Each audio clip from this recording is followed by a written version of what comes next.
have activated the Ohio State Chiefs Association response plan.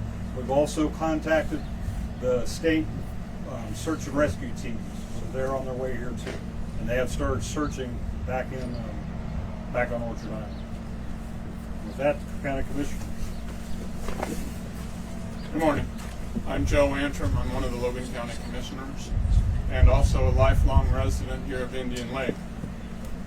So, we're heartbroken by the devastation that's come upon the Indian Lake community in the last several hours. And certainly, whatever local government can do to assist, we certainly are anxious and willing to help in any way. So please let us know at the Commissioner's office or any of the county government agencies how we can help.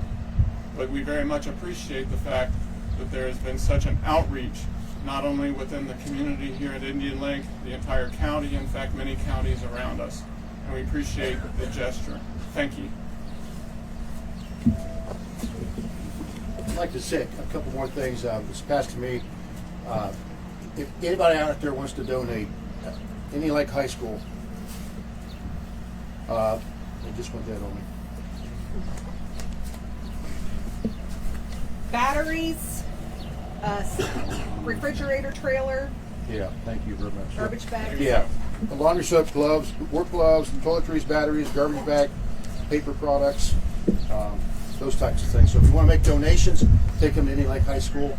I also know that we are planning to have another press conference at, what are we thinking?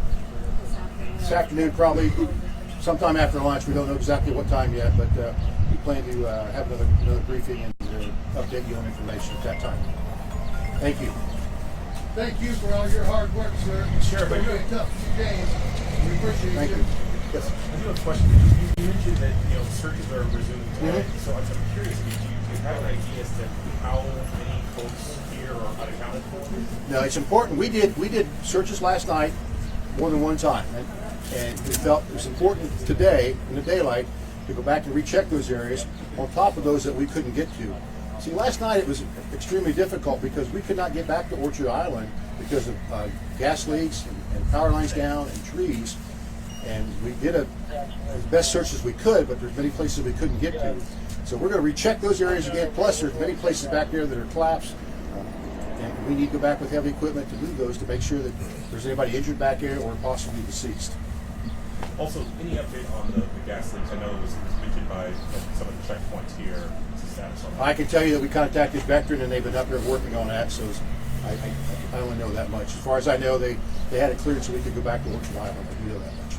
Do you have a number at all of people that are unaccounted for? And if there's someone watching this that hasn't been in contact with a loved one that was in the path of the storm, what should they do? As of right now, I don't know of anybody that's not accounted for. Chief, do you have any? Yeah, I do not. Not at this point.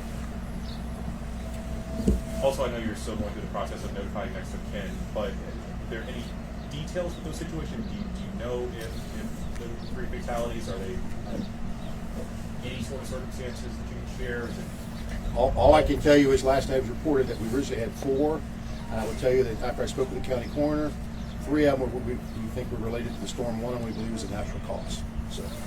And do you have the location where those deaths occurred? I do not at this time. What do you anticipate is your immediate need for volunteers? Actually, we are in pretty good shape right now. I would say to just stand back and see how things progress. As the days progress, we may need some more assistance.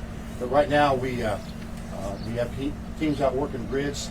So I think at this point in time, prayers, great thing for prayers, donations, any kind of support like that would be grateful. But as time goes and we have more information about what's going on, we'll be able to maybe update you. Would it be helpful for us to clear out of this area? Yeah, it would be probably at this time a little bit. Yeah, not that we don't appreciate people being here, but sometimes it hinders things. And,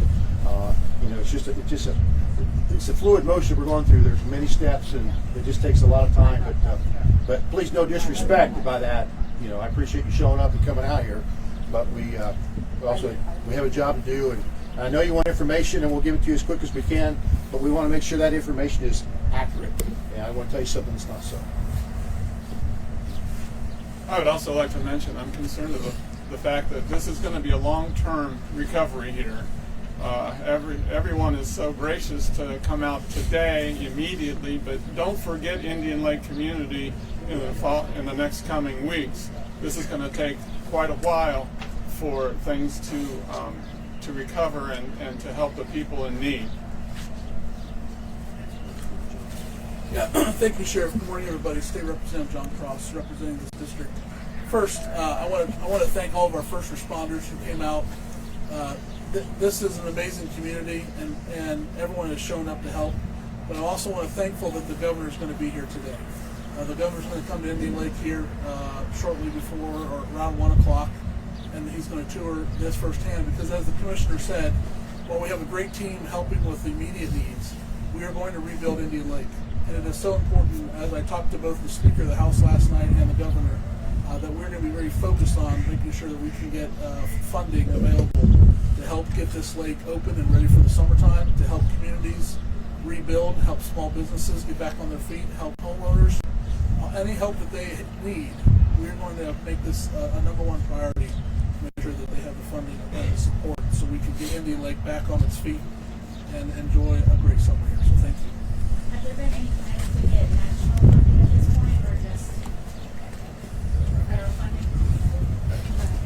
Good morning, Karen Huey, Assistant Director with the Ohio Department of Public Safety. I want to mention that we partially activated the State Emergency Operations Center last night. We brought in all the relevant state agency partners to help respond to any local unmet needs. We will be on the ground evaluating all of the damage and the injuries that occurred in this community, and we will be making determinations from that point whether or not there's any state or federal funding that will be coming. Certainly, all resources that we have will be applied here, and as we indicated, the Governor DeWine will be here this afternoon to tour for himself. So thank you. Any other questions at this time?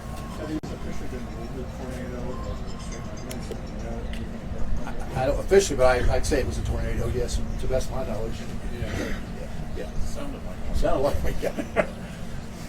I want to acknowledge my law enforcement partners back here, the MA, John Cross coming out, the fire chief. I also tell you that Chief Fryoff from Russell Point and Mike Thompson, Chief Thompson from Washington Township, are going to be up here, but they're out actually right now assisting with the grid searches. So I want to point out to them, it's been a great team effort here, folks, to work together here, and we will continue to do that. And like Mr. Cross said, we want to take care of the people up here. We want to get Indian Lake rebuilt.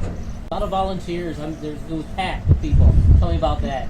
About all these people wanting to help out. Well, yeah, there's been a plethora of volunteers coming up here. So, and right now, and we appreciate that, but right now, we don't really have the plate, other to put them right now because we're doing grid searches. Now, I'm sure there's going to be a point in time comes out there's going to be a lot of breathings to be picked up, stuff like that. People are going to need help, so there's going to be time for that kind of stuff in the near future. But right now, our main concern is we want to make sure that we've got everybody accounted for. Anybody that's injured, get them taken care of, or by chance there's anybody else deceased, we want to make sure that that's taken care of properly, that families are notified. All right, thank you very much. Said 1 o'clock. Around somewhere in there. Thank you all very much. We'll let you know when we have a more definitive time. What's the name place, though, right? We're back right here. Okay. Right here.